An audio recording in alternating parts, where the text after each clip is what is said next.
It was almost as if it was grinning at me. It was feeding off my fear. And it would come close and kind of back away and get closer. And the fear level, it is almost as if it fed off of me. And as it began to get closer, the only thing that I knew to do, and this part's hard, but the only thing I knew to do was to pray. And I began to pray hard. I'm looking at it, and as I began to pray, and I got to different parts in the prayer, I shall fear no evil. Thou art with me. And I began to get strength. And as I got stronger, I felt that I could move.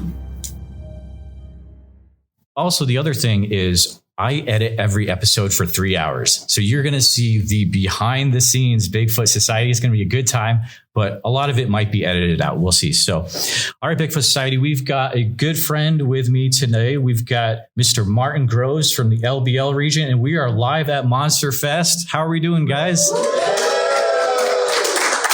All right. I'm pumped that you're all here. You could be other places. You could be listening to Alex Petikoff. You could be watching the Texas Dogman Triangle. And I give you the opportunity to leave at any time if you would like to, but I appreciate you here. Okay. Let's see, quick look around the audience. No kids, so we are good. Just a heads up, we will be talking about the Land Between the Lakes, LBL, Dogman stuff, Bigfoot stuff. I don't think it'll get too crazy, right, Martin? I'll keep it. We'll keep it good? All right. But good. Just aware, I like to keep my stuff good for kids. You know how it is. But let's start chatting. So Martin Groves is from the LBL area. And I'm going to have him talk about himself for a little bit, but I point out that he's got a table with Hellbent Hauler. And he has written 2 books. First is Beasts Between the Rivers and Beasts Between the Rivers, A Trace of Death. Both great books. We'll be talking about some stuff from those today, but you want to make sure if you like what you hear, you can pick up a book from him at his table later. So Martin, how are you doing? Man, I am super stoked to be here with you today, and it has been a long time coming. Oh, absolutely. I'm glad to see you. Absolutely. Do you mind giving our listeners that are live a little background about what you've done in the past that might be good for our conversation today? Okay. It's really hard for me to speak of myself because I'm a very humble type person. Anyone that you meet will tell you that I'm just an old country boy and a humble guy. But I was privileged enough to take a job where I was trained in a career that I received some really good training over a course of 32 years. I served as a frontline uniformed police officer. And I've been a patrol officer. I've been a deputy sheriff. I've been an investigator and a detective in my past. The last 5 years of my career, I spent on the street as a deputy sheriff. As I began to get older, I wanted to take a step back and get a little more relaxed in my last few years, which didn't work out very well. But as you can tell throughout this country, it's a pretty tense time. I've been trained, I guess, about to do anything in the police career, from investigations to major and minor crimes. I've worked homicide. I've worked personal crimes, bank robberies, you name it. But my entire focus of training for me personally when I become a police officer was because I wanted to help people. That was my goal, was to help people, not hurt people, but help and protect. And that's something I think we're missing today. But that's basically who I am. I spent my entire adult life as a police officer since I was 18 years of age.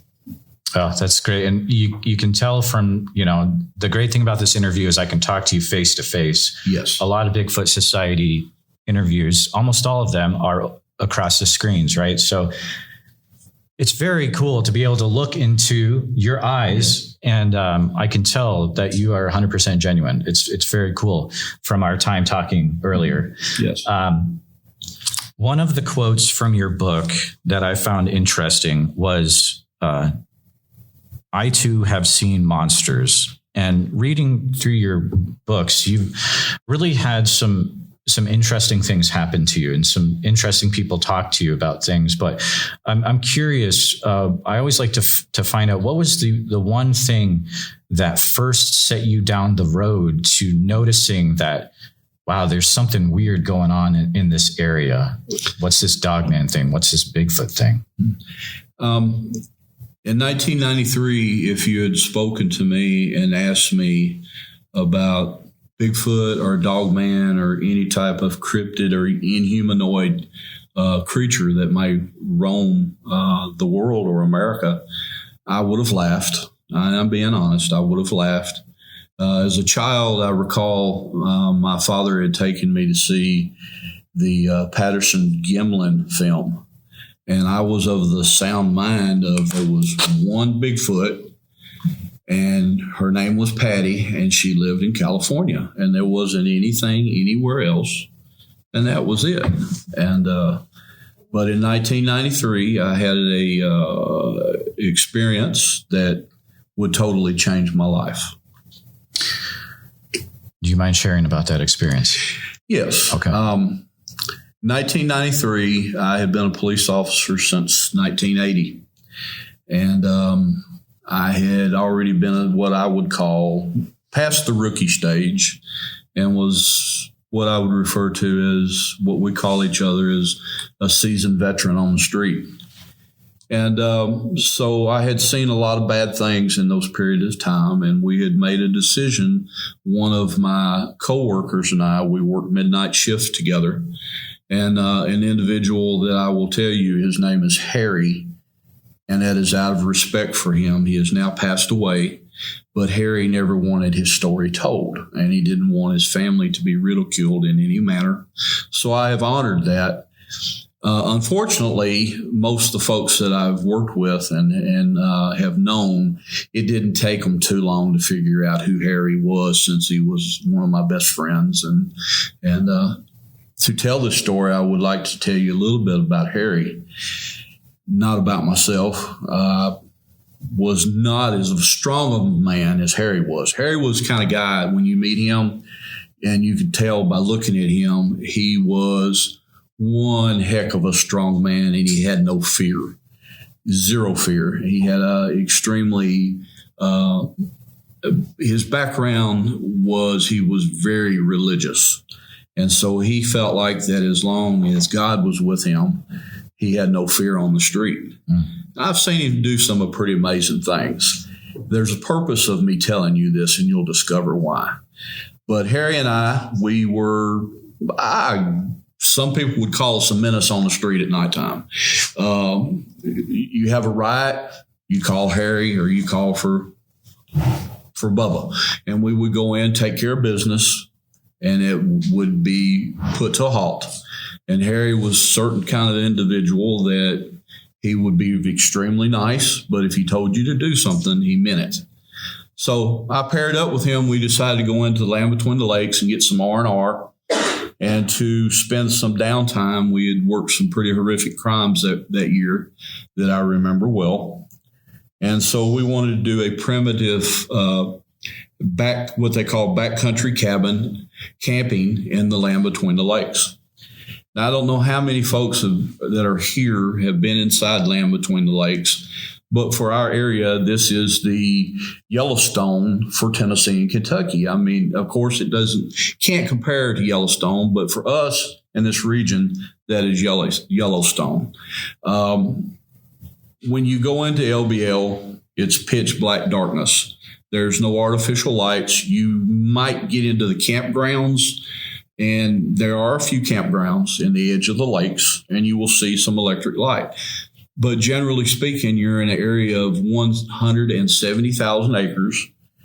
And if you put 7,000 more acres with that, where the islands are, that surrounds the peninsula, it's the largest peninsula in the United States, surrounded by two rivers and man-made lakes.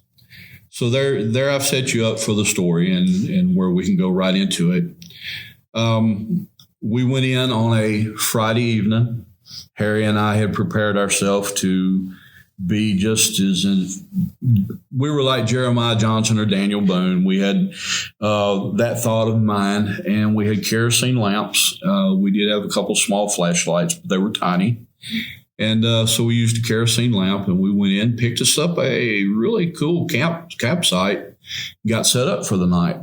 The first night we went into the area, it was a Friday night, and really didn't have anything occur. There is one notation that I might make, and something did occur that folks have told me later on. We're looking at this story as present, future, and all of it wrapped up together. During the night, I was awakened, and it was pretty early in the morning, and I had a raccoon within our lean-to that had reached over and was touching my face. And so it was kind of cool. And the same token, it's like, go on and get you something to eat. But I've had some Native Americans tell me that that was a very significant thing that I bring to your attention. So the raccoon touched me on the face and ended up exiting the area and left. Friday night went great. It was an awesome night. Everything was just kosher until the next day. The following day was a Saturday, and we went our separate ways to do a turkey hunt. And he stayed distal to the camp, within a mile or two of the campground, of our camp. And I took off on a stretch that is known as the Devil's Backbone. In 1993, I didn't know what the Devil's Backbone was or what the history was of LBL. And again, pretty ignorant to the thought of Bigfoot, Sasquatch, hairy man, the Dogman especially. So when I exited my camp, I went turkey hunting, and that's what I did best. I did forget to tell you guys that I've been raised in the woods all my life since I was about 4 years old. And so being in Land Between the Lakes was nothing uncommon for me. We had been in there since I was a child. We would deer and turkey hunt, and definitely go crappie fishing in the lakes. As I go along, I'm doing what I do best, and that is looking for turkey sign and looking for animal sign. And for the most of the day, we have been back now, and I've measured it, but I traveled about 8 miles that day. And as I went through the trails and the ridges of the Devil's Backbone, I began to get deeper into the woods, and I noticed that there was zero animal sound or sign. And that should have been my first heads up for me, but being young and full of vinegar, I just took it in stride and just kept on rocking and going through my way. In the late afternoon, something happened that is very important to this story. And that is, when I got tired, it was almost the late afternoon. It wasn't quite dark yet. I came out of the woods and just to take a break and sat down next to a log. And I heard a vehicle coming. And this was very odd, but I knew of an old logging road that was not traveled very much. And I had a man of close to my age, and I was 32 at the time. And a guy pulled up next to me and got out, and we began to talk and converse. And before I knew it, we realized that what we did for a living. Do I have any firefighters in here? Any police officers? There is a rivalry between firefighters and policemen. Every cop I've ever known has said, I always wanted to be a firefighter. And every firefighter always told me, hey, I wanted to be a cop. So we got to talking back and forth, and I discovered that the gentleman was a firefighter out of the state of Kentucky and had done this for many years. And I explained to him what I did. And then we kind of kidded and cut it up quite a bit because his name was Bubba. My name is Bubba. So we went at it back and forth, who's going to be the real Bubba and this, that, and the other. And we talked for a while, and he started making fun of my weapon. I was carrying a shotgun. And he said, it's not quite fair to be hunting turkey with a shotgun. And I kind of looked at the guy. I said, hey, man, what do you mean by this? Little did I know I was talking with a very proficient bow hunter. And that's how he hunted his turkeys was an archery. And he was very good, and he showed me that. We spent 30 to 45 minutes talking, and we shook hands, and we parted our ways. And he told me where he worked, and he knew where I worked. I told him. And little did I know when I parted and shook hands with this gentleman that I very possibly, and to my belief, after investigating it for many years, I was possibly the last man that saw him alive that day. And I wish now that not only because when we parted, he left me with a sentence. And I wish now that I had taken it a little more serious, but I didn't. And he had told me, he said, not trying to scare you or anything, but I've had something come into my camp. And then he explained to me where his camp was, and it was distal to my camp. I was only about 2 miles from him. Very important in this story. We shook hands, and he said, you might keep your lantern or your fire going. I've had something that will approach my camp. It walks in, and it stays just outside the firelight. And he said it kind of scared him. And so he gave me a warning to be careful at my camp. So parted ways, and I began to go back to hunting. I thought I might catch something on the way back. And I began to walk back to my camp, many miles. Now, it's close to darkness, guys, and it's getting real dark. But I was very confident. I had been trained as combat, man tracking, and urban and forest settings for tracking man as well as tracking beasts, any kind of dog, cat, you name it, deer, bear. And so I was confident in the woods, overconfident, I might say. As I began to trek back to my camp, things changed. Again, there was no insect noise. There was no animals anywhere to be found. The first thing that happened to me was I had heard a rock, what I thought was rock. 2 rocks being struck together with great force. And I wrote it off because I thought, I'm going back to camp. It is distal to my camp. It may be my hunting partner. And so I just kept on trucking along through the woods. And again, no worries. Then something hit that was so significant. And little did I know at the time in 1993 how significant it would be and how it would be related to the Missing 411 series by David Paulides. I heard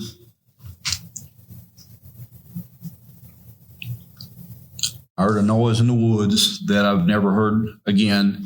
I heard it twice that day. It was a metal screeching sound as if a huge metal door had opened and slammed. It was a noise that did not belong in the woods. And I knew the guy that I had spoken to, he had left. And I had traveled many miles from this log road now. So that kind of bothered me just for a moment, but it still did not register. So I'm trucking back on a game path. I'm high up on hills and ridges on the Devil's Backbone. And as I travel, I begin to see something in my peripheral vision as I'm walking. If I'm walking to camp towards that back wall, I saw something to the right-hand side of me. And for folks that has not been into LBL, it is some of the dense foliage that you will ever see in the woods. You're lucky to see 15 to 30 yards with all the green and the trees and the briars and such. but I'm seeing something to the right of me, and it is seeming to parallel with me as I walk. I've coyote hunted many times and been in many states, so I just believed that it was probably a pack of coyotes.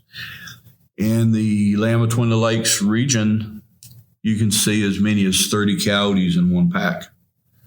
And they have been known to get pretty close to hunters, but they're really looking for something to eat, maybe if you discard something. And you really don't get attacked. There has been some attacks. So I wrote that off too, guys.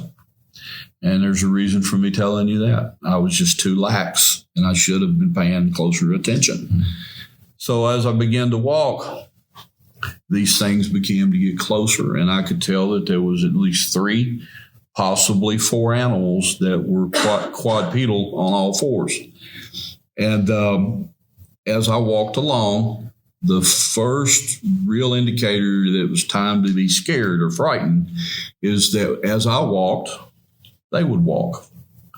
If I stopped or slowed down, they would as well. That is not coyote behavior. They might freeze for a second and watch you. They won't stop right back up. This took place over a period of 30 to 45 minutes. And so I made the decision up that I would stop and just freeze. I sped up, got a good pace, and then I froze. And when I froze, I'm looking to the right-hand side of me. These things stop. Whatever that they are, they just freeze with me. That's when I got scared. Now, when I walked, I always had my firearm unloaded. Somewhere at that point, it was a pump shotgun. I racked around in the chamber, had the safety on it. And I started proceeding walking. I knew that I was approximately a mile at the most from my camp at this point. That's when I began to hear a succession of what I would later find was like tree knocks. And I had knocks towards my camp, and I heard noises in front of me. As I began to get close to the trailhead that comes out of the forest, I heard the metal sound for the second time. This time, this metal sound was very close, and it captured my attention forward. And as I looked at the edge of the woods, I was in a large stand of oaks, and I noticed that I had something coming out from beside the tree and then would disappear behind the tree again. Peek in, peek out, back and forth. And I got to looking, and I'd realized that at my work we had used what we call ghillie suits, and that's what I thought I was looking at. I thought I was looking at a tremendous size of a man, and I thought it was possibly another hunter. And then it clicked on me that, oh, okay, I got it. Is this a coon hunter running his dogs? And these are just, I'm trying to make up excuses and thoughts in my head like what this is. And it didn't click, again. I just didn't have that mentality. As I'm looking forward in front of me, I can see this man, and he's huge. He dissipates in front of my eyes. I think he's went behind the tree, or he's went somewhere, and I just can't see him. I'm still a little bit on guard, but I'm understanding that maybe I've got a hunter and I've stepped in someone's territory, and they could be a little bit shook up and worried about me being there. And I've kind of trespassed, per se, is what I'm trying to say. I had to come out of the woods at that point and follow a path that went down a very steep hill and incline. And later on in life, I would discover where I was in this Devil's Backbone area. So I come down off the hills, and where we were located is the highest point in Land Between the Lakes. So I had a pretty good climb going a downgrade. As I start getting closer to my camp, I still hear these things on my trail. This is all taking place. I'm still being followed all the way to my camp. I'm being pursued, but it's kept at a distance. As I get closer to my camp, I can smell the fire. And I get closer, I can see my friend Harry. But he's got a really weird look on his face. Later, I would find out why. And I began to explain to him, hey, I'm sorry, guys. I've been out in the woods for a while, and I didn't mean to make you worry. And Harry said, man, it's not you. Some things have happened in the camp. I discovered from Harry, and what I did not tell because he didn't want the story told, but I've come out because his family has told me to, and I've got permission from them to speak. And Harry tells me that he, too, had been followed into a huge corn patch. So now I'm discovering that my hunting partner has had almost the same type of altercation. He's had someone in the woods with him, but a key difference, and that he is now telling me that while in the turkey mode and hunting, he's in a cornfield. He's got a blind set up around him, and he's had a corn cob thrown past him with great power. It would have taken a tremendous amount of force, because the forest that surrounds this 100-acre patch of corn, it's an old cornfield from the year before that's been left for the animals to treat on. And this corn cob was thrown from the woods and goes sailing past his head. He's done the same thing as I have, except he believes that we've entered a field in an area where there's moonshiners. So, dummy here, I'm thinking I've trespassed where other people are hunting. My friend believes that we've possibly got in the area where somebody is brewing moonshine, which in the state of Tennessee and Kentucky is very typical. It happens everywhere. And so we converse back and forth, and we get settled down. And we decided that since we'd been gone all day, it was time to eat. So we talk back and forth between each other. And I'm telling him what happened to me, and he's telling what's happened to him. And then he throws a pretty strange thing in on the story. That while he's in the corn patch, that he saw 2 orange orbs that come in from behind him, which is off the peaks of the devil's elbow. He described the orbs as big as a beach ball. Orange, they floated across the cornfield and went into the woods.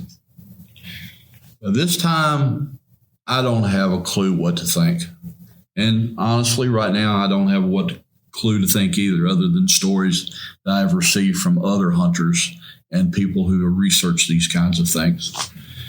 So we settle in, and it's time to have some supper.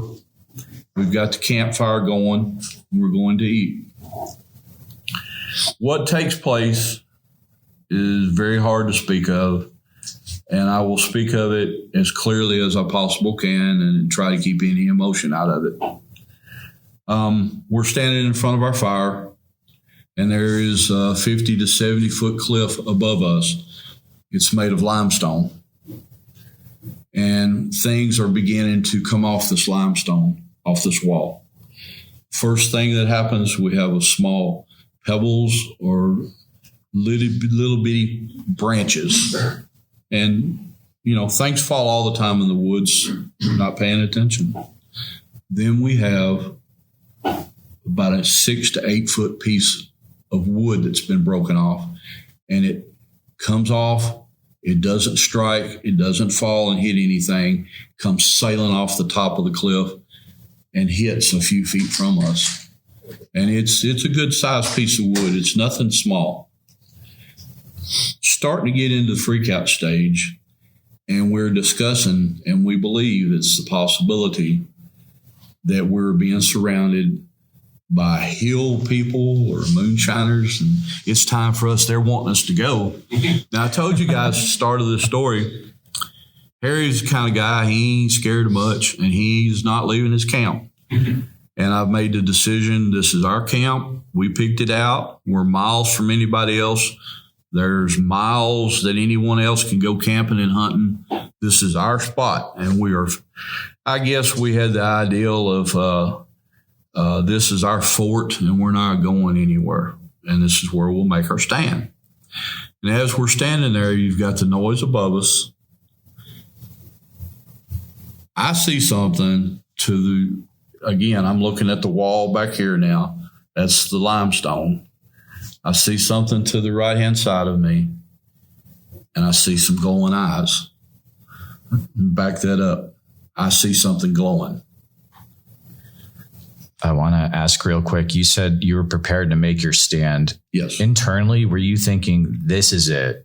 Whatever is going to happen, I better be prepared for anything? Yes, okay. Very much so. We have made the decision that whatever took place, we'll make our stand right here. Okay. We were not going to run. We weren't going to relinquish the camp to somebody. Gotcha.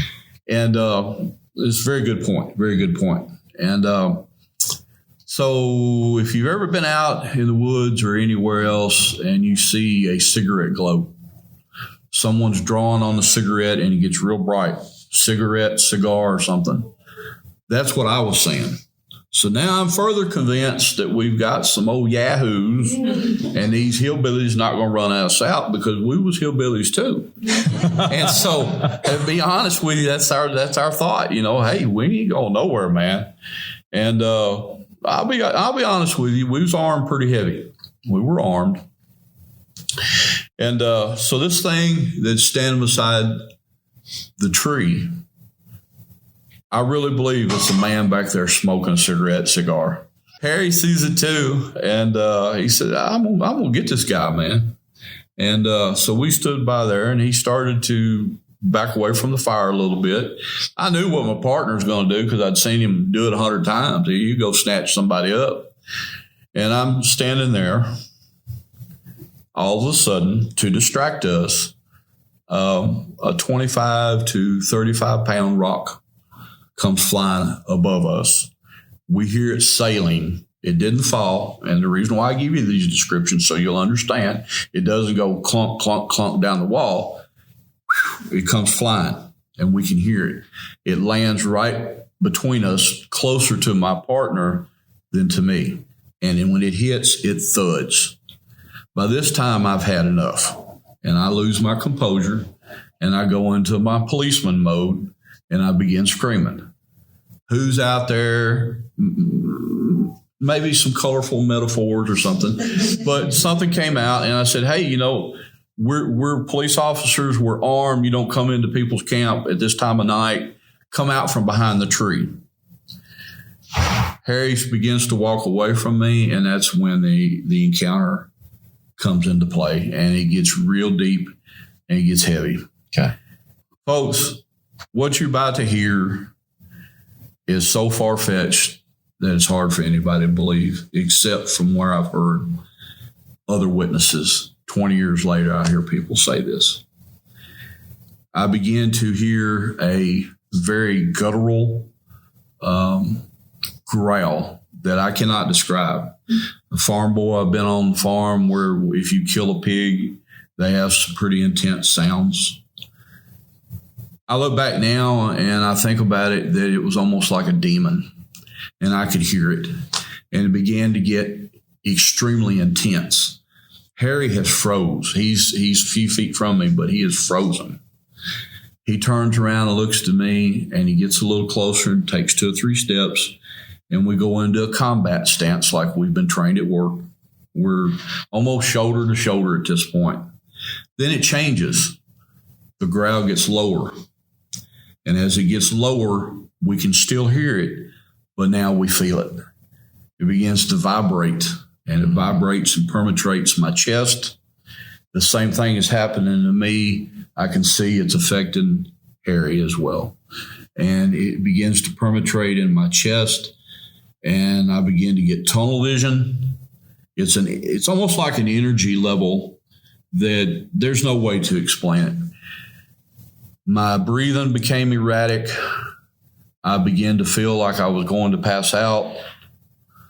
My ears were affected. My ears were burning. All these different symptoms are coming in on me as well as my partner. It got to the point that it was so intense that I felt like I was going to expel and to throw up. This goes on, and as long as it takes me to tell you this feeling, it's milliseconds. This happens just like this. And we freeze, and there's no moving from this position. And I'm very shaky, unsteady on my feet. And those are all the symptoms of what I'm feeling. Then to the what I would call to the west of my camp, we hear noise. Now we're frozen. We cannot move. We got something above us. We got something over here by the trees on the other side of the camp. Now we have something coming in on the very same game trail that I actually had come in from.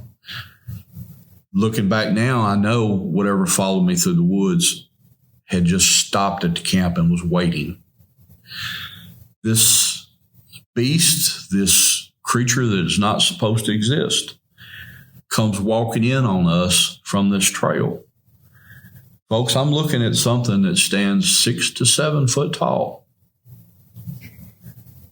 It is upright. It appears to be wolf-like. It has the pointed ears. And please stop by my booth and shake hands and say hello. But look at that picture. There is a drawing on my table where not only myself, but another lady from LBL, this is the drawing that we've all seen. This thing had pointed ears. It had a snout. And it was almost as if it was grinning at me. And it was like my feelings was it was feeding off my fear. And it would come close and kind of back away and get closer. I've got the growling going on. This thing is making noise. And the fear level, it is almost as if it fed off of me. And as it began to get closer, the only thing that I knew to do, and this part's hard, but the only thing I knew to do was to pray. And I began to pray David's prayer, Psalm 23rd, and I began to pray hard. And I knew at that point that I felt like, this is it, God. I'm going to die. I really had that mentality. This is it, whatever this thing was. I'm looking at it. And as I began to pray, and I got to different parts in the prayer, I shall fear no evil. Thou art with me. And I began to get strength. And as I got stronger, I felt that I could move. As I moved, my training kicked in and my right arm moved. And I remember it so distinctly. I'm praying my mind, but now I'm starting to pray aloud. I withdrew my service weapon that I had underneath my vest, and I came out with my service weapon. Now, folks, I tell this in a manner that I don't really come out with everything, and I can't. But I fired 2 rounds in the direction of whatever this thing was. Please keep in mind that that is something that was very hard for me to do. Every round that comes out the end of your gun, you've got to know where that round goes. I didn't know if I was looking at a man in a suit. I didn't know if I was looking at an animal. I didn't know what I was looking at. But one thing that made my mind up when I fired was that when I pulled my firearm up before I discharged, it was looking at me and it backed off. And it backed away from me in the opposite direction of me. But when I lowered my gun, it came forward. So when I lowered my gun and it came forward, I fired. Systematically or sympathetic fire. My partner behind me had a 10-gauge double-barrel shotgun. He fires in the direction of whatever was in the woods beside of us next to this tree. And I hear screaming. A scream that was so hideous that I compare to when you take out a pig that you're going to butcher. And then this thing begins to have a fit over here beside of me. Now, where I have fired, this thing dissipates in front of my eyes. It's gone. But in that period, just a millisecond, whatever took place when I fired, something goes up that wall. I can't see it, but it's gone. And we're hearing noises above our camp. This thing over here where Harry has fired his weapon twice, 2 barrels, it's screaming and it's having a fit. And there's a cane patch beside there, and it's just tearing everything down. But it doesn't come in. Neither does this up above me. Nothing comes in. We make the decision it's time to get out of Dodge. And so we exit the camp. We jump into the truck, and he can't get it rolling. I mean, it's something like out of a horror flick that the truck won't roll. He had accidentally put the emergency brake on when he parked, and he just forgot about it. So he pops the emergency brake. But this story is only just beginning. You would think that the story is going to end right here, and we would be in safety, and everything would be cool. Headlights pop on, and this is the question you've asked. What I see up here in my camp is 6 foot, less than 7 foot, dog-like, and is very stereotypical of the Dogman of the LBL. When the headlights come on, I've got 2 creatures in front of me that is totally the opposite of what I had seen in my camp. I have 2 hairy men. I have 2 8 foot or greater Bigfoot. Really? And these things are hideous. This is not Harry and the Henderson. Yeah. This is not your TV show where you see one grin at you and it's just like, hello, Bigfoot. These things were hideous. The larger one that I perceived to be an adult male, stood its ground and was piercing, just staring right at me. The second one had fell down into a spider crawl where I don't know if it was on its hands or if it's elbows, but it was down low and crouched as if it was ready to jump up and strike. So partner gets the old Dodge fired up and we get to rolling. And as we roll out of this campsite, keep in mind we're miles and miles away from anything or anybody. We have to cross, and Hellbent Holler has actually been out to the location to investigate the site. We were down a ravine and across Rushing Creek in LBL. And so we have to go down deep into the creek and then jump back out of the creek. Even for a 4-wheel drive, it was hard. He hit that creek, and I heard something thump the truck. So we're coming out of the creek. These things in the cane patch, there's 3, possibly 4 of them. They're rolling through, but something tries to get into the back bed with me, and he hits it. And he's screaming at me from the cab. I'm sorry I didn't tell you, but I was in the bed of the truck. I just jumped up into the bed of the truck, and I'm hanging on for dear life. Wow. And so he hits one of them, and I later find out when he's screaming at me, he says, I got one. We speed up out of here, and we get out of Dodge.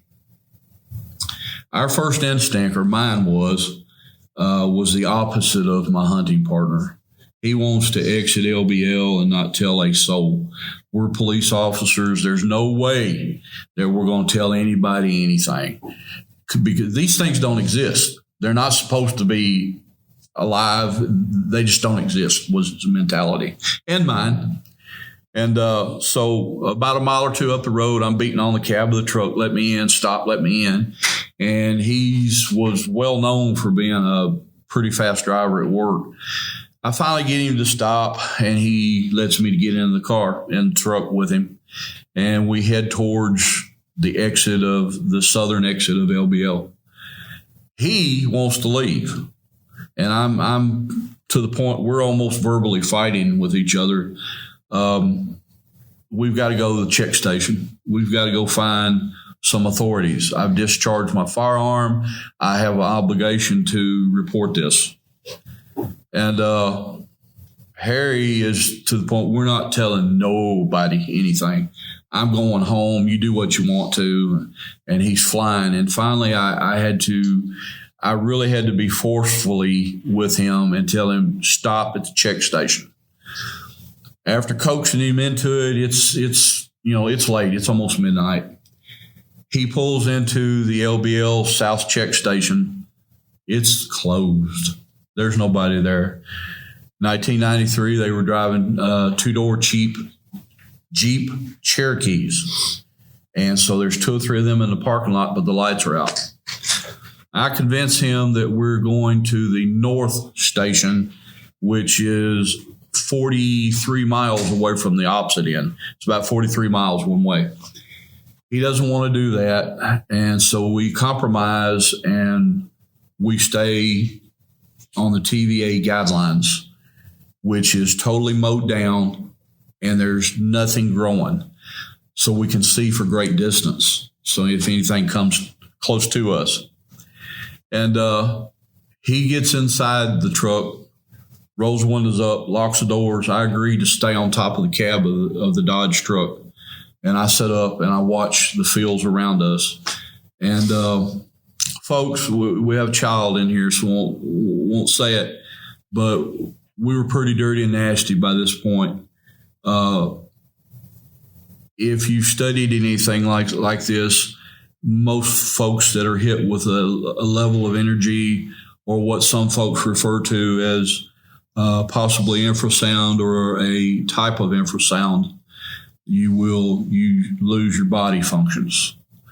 And I had at some point thrown up on myself and we had gotten soiled, both of us.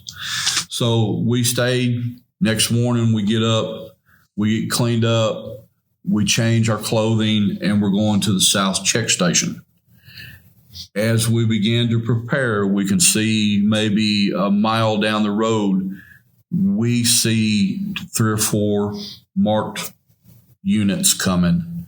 They were park rangers.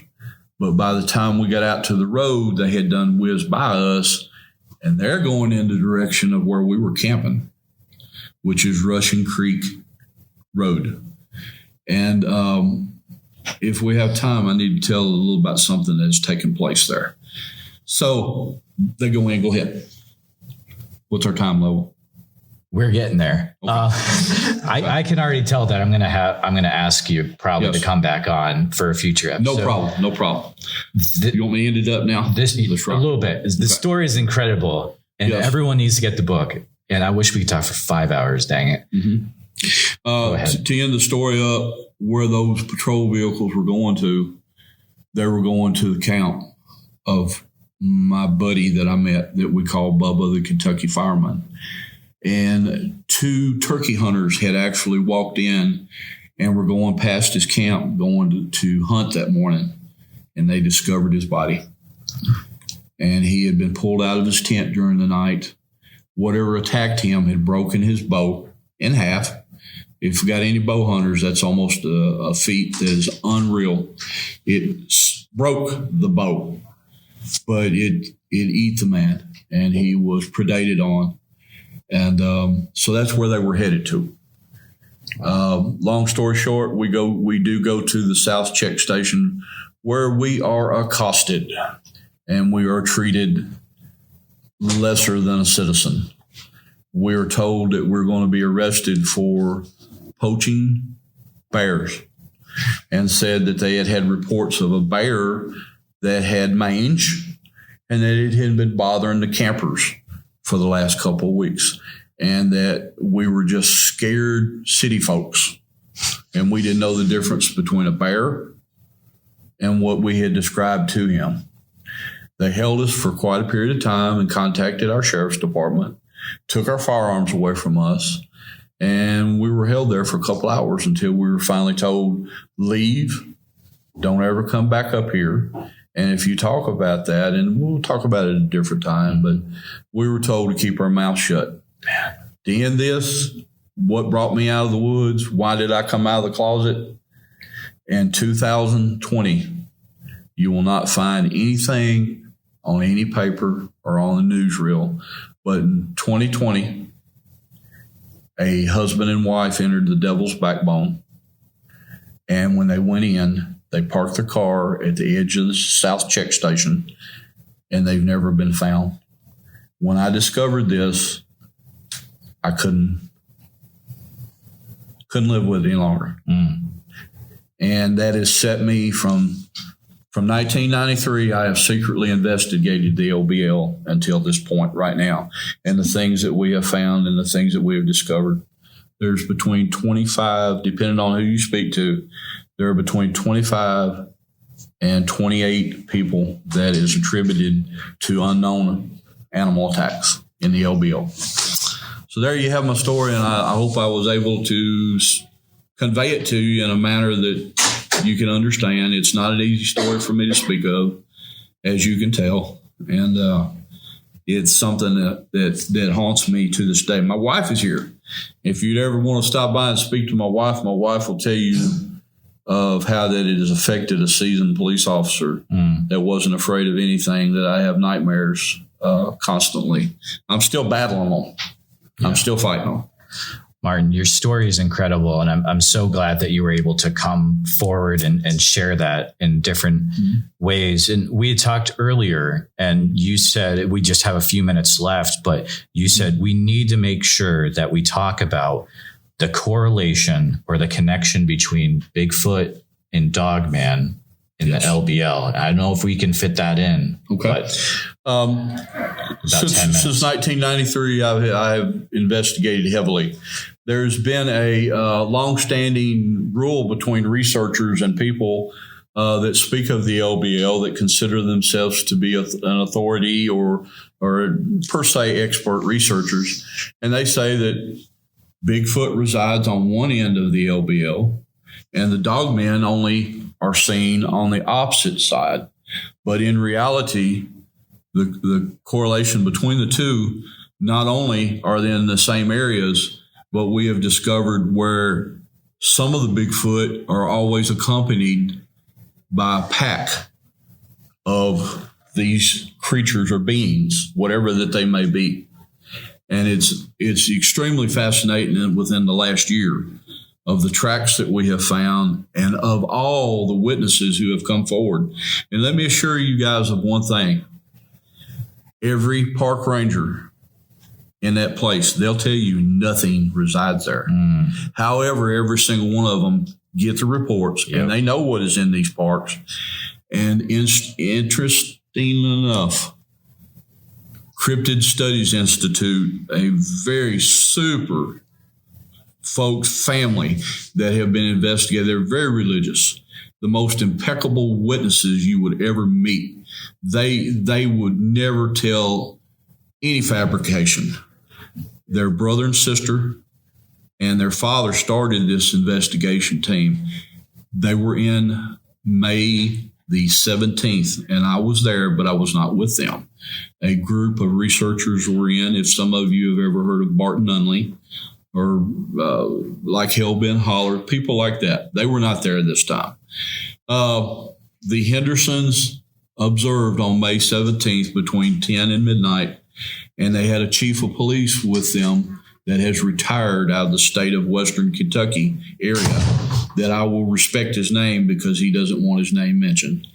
They saw the Dogman. It crossed in front of their truck. And now we live in an age where I see most of you have your cell phones put up. Everybody's got a cell phone. It's in their hands or people scrolling through, looking up what they're going to eat, whatever.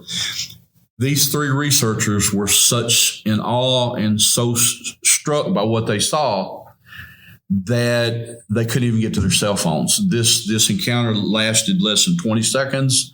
The Dogman run across from them. I urge you to go to Cryptid Studies Institute and listen to the description of what they put out and what this thing looked like, because I didn't really give you an accurate, really detailed description of this thing.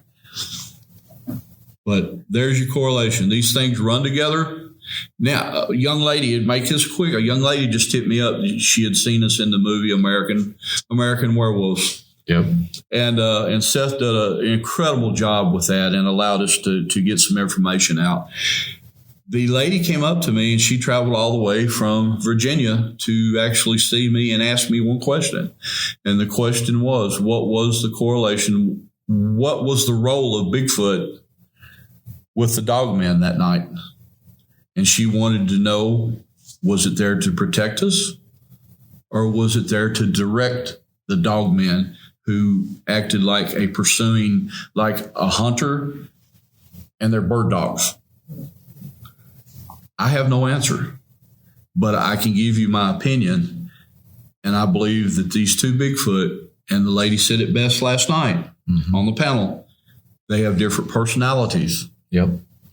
These two were not the kind and nice Bigfoot, you might say. That's the only way I know to put it. And I do believe that they directed them, and that was their hunting dogs.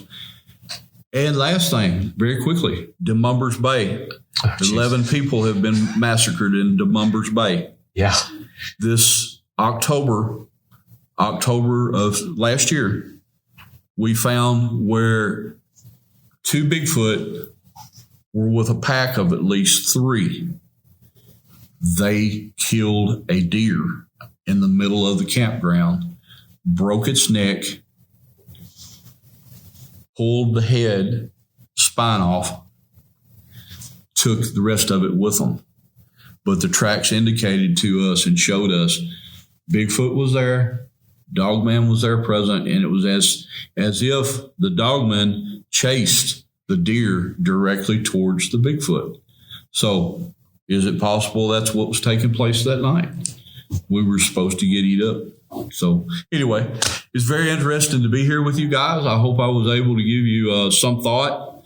The Demumbers Bay story you talk about in your books, I mean, that alone could be another hour, I feel. I mean, definitely check out Martin's books. It's incredible. There's pictures of the tracks that you found. But thank you so much for coming on the show today live at Monster Fest. A few things, of course, again, I'm going to say it one more time. Please check out Martin's books. They're some of my favorite that I've read in the last few years, and they're super easy to read. If you like Bigfoot Society, if you like hearing people talk about their encounters, I have business cards and free stickers over there. I'll hook you up. Make sure you come up afterwards. I'll be over by the STM booth. But thank you so much for taking your time to choose to listen to this today. Thanks for coming. For people that listen to Bigfoot Society, I appreciate you. More than you know, the goal is to do this full time one day. I am 20% of the way there. I will be full time and hopefully get to go to places and interview people face to face like this. So I appreciate it more than you know. And for those that are longtime listeners, if you're into the Van Meter Visitor, okay.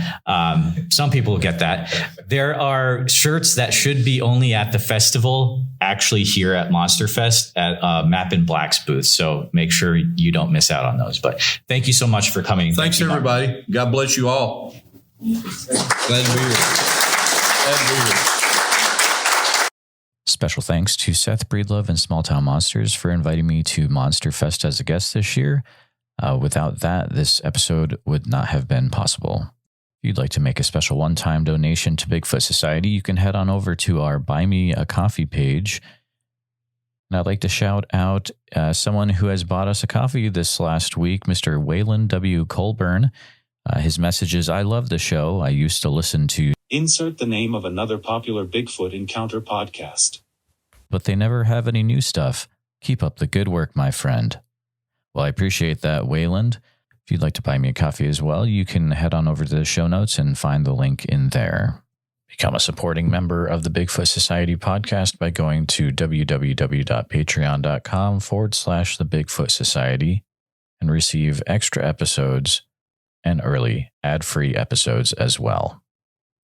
If you've got a personal Bigfoot encounter you would like to submit for me to share on the podcast, please head on over to www.bigfootsocietypodcast.com. There you'll find the Share Your Bigfoot Encounter form a little lower on the page, and please take a minute to share as many details as you can. Please state if the encounter is anonymous or what name you would like associated with the encounter. And as always, thanks for listening.